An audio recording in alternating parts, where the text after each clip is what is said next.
di bawah kerajaan PMX ni, kerajaan telah bersetuju memperuntukkan sebanyak 9 juta ringgit untuk menghantar secara khusus guru-guru kita, sama ada di kementerian, di Jabatan Pendidikan Negeri, di pendidikan daerah dan juga mungkin di sekolah berkursus di luar negara. Duitnya telah ada di KPM pun. Jawatan kuasanya pemilihan guru-guru yang terpilih nanti akan dipengerusikan oleh saya dan juga Ketua Pengarah Pendidikan. So dengan peruntukan 9 juta ni, kita akan memilih kriteria-kriteria. Tujuan dia bukan untuk hal-hal yang berkaitan dengan pengajaran dan pembelajaran, tapi tujuan dia untuk memberikan ilmu dan juga pengalaman dari segi leadership. Kursus boleh dibuat sedekat Singapura.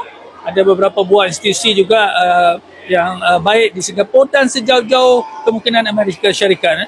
Kalau skim-skim perkhidmatan lain, JPA mengenal pasti untuk menghantar. Jadi yang ini setelah KPM dalam beberapa bulan yang lepas memohon supaya JPM memberi satu kursus khusus dari segi leadership kepada guru-guru kita. Mungkin setahun kita boleh hantar 20, 30, mungkin dengan 9 juta pun 50 orang. Maka ini suatu yang sangat-sangat signifikan sebab kepimpinan guru dari segi kebolehan mereka memimpin bila ditempatkan di PPD, di JPN dan juga di kementerian hendaklah dipertingkatkan. Sebab PMX sentiasa menyebut berulang kali quality access pendidikan.